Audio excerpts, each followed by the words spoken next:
What are the biggest trends this year in terms of the market demand for you?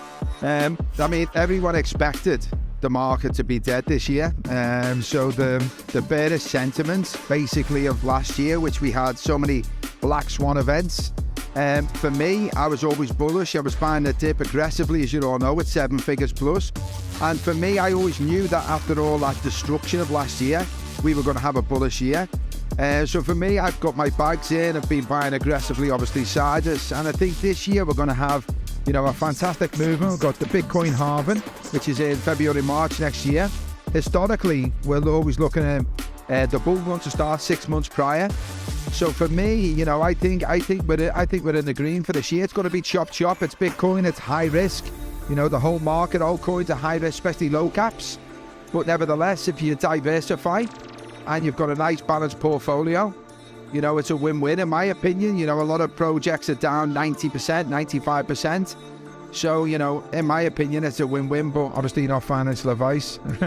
Absolutely. Okay, so what was your best decision last year? Okay, so last year was buying a dip. That was basically, it was terrifying in some ways, even with so many years experience. For me, buying a dip is always the hardest. I promised myself, I went into stables heavy with $3.5-4 million in November 2021. And my promise to myself was I wasn't going to make the same mistakes twice. So I promised myself when CNN and Fox News was going to call crypto a scam, for me that was a buying signal. When I seen that people were getting angry at me on Twitter for even posting stuff and the engagement was down, that was a buy signal as well. So I was buying aggressively, but I went underwater a huge amount for a period of time. But then January for me was just unbelievable. I mean, it was my best month since probably Q3, Q4 of 2021. Okay, that's clear. Well, talking about the bad decisions you made for last year, what are those? Bad decisions. Let me think. Well, I bought into a few projects last year that didn't really do anything. Alliance Block, fantastic project, but I bought a significant amount and it got hacked, so I lost quite a bit on that. For me, I got really heavily involved with NFTs. Now, I love the Solana NFT community. I've got to say that because I've got a big following. But for me, I've spent probably around $250,000 on NFTs that are worth a fraction of that now. So probably, and no disrespect to the Solana community, I love OK Bears, I love all you guys, but I have lost out on my NFT buys massively. So that's probably one of the worst, but I'm hoping that's going to bounce back.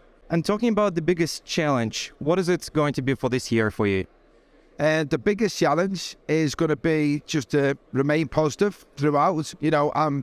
After many, many years of trading prior to crypto, and then obviously since 2016 full time, I've sort of hardened to the swings, which are, quite hard to get used to at first. But the biggest challenge is to make sure that I stay active, I stay positive throughout the ups and downs. Make sure that all the projects like yourself, I've got it all on my SafePal, which my hardware wallets. It's probably the easiest way to do it because obviously, even for me, it gives me time in hands. Just to keep positive throughout the year, keep on researching, keep myself informed to the market and keep it active. Okay, now another question, more of a personal opinion. What do you think of the SIDUS HEROES metaverse? Unbelievable. I'm not just saying this, but you guys are unbelievable. I mean, I basically come across this project not that long ago. And one thing that shocked me the most was the market cap. I know you guys don't want to talk about the market capitalization or price. Most of my followers, I'd probably say over 30% of my followers, well over 30,000, are all from my Blocktopia call in 2021. So I was voted leader of the Block Army, unanimous by maybe 15,000, 20,000 people at that point. I called Blocktopia Block when I got listed on KuCoin. It's on 38x.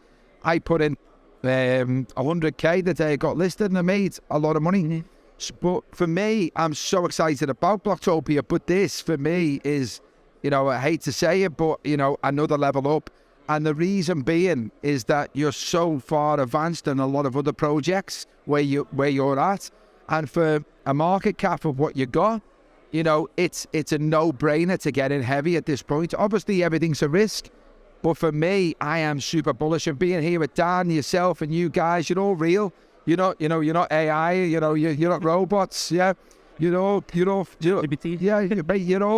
and you all got one thing in common, and that's the passion you've got for Sidus. The passion you've got, it oozes out here, which makes me even more bullish, if it could be. So what trends of the year are you looking forward to for 2023? The big one's AI at the moment, obviously. GameFi, you've got Metaverse. It's all in all. It gets people excited. We've got it's quite an immature marketplace, yeah? And there's a lot of young people invested also. So, GameFi, Metaverse all fits in. But then the older investors are jumping on the bandwagon a bit like me. But for me, I'm a big gamer. I've been gaming since I was 5 years of age. So 40 years now, it's a long time. So for me to buy into what you guys are doing at this point, I feel blessed. Okay, and the last question is, what would be your dream to see during the year 2023 or just in the crypto market?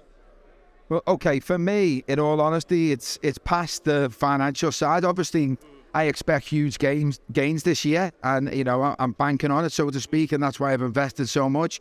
But I'm at a level now where it's how much money is enough, sort of thing. So for me, it's about enjoying the community, enjoying the growth up. The journey is always the most exciting.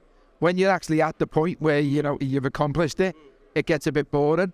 So I'm looking forward to this year. I'm looking forward to all the trends. I'm looking forward to the ups and downs. I'm looking forward to educating my community. There's a lot of new investors there, and even though I always say to research, I never tell them what to buy ever. That would be highly irresponsible. I just say what I am doing. I have to still give advice on the basics. Hold things a little bit longer than a week. You're not going to get a Lambo after a day, one of them. So, yeah, for me, it's sort of morphed into the community for me and helping them, keeping them positive throughout.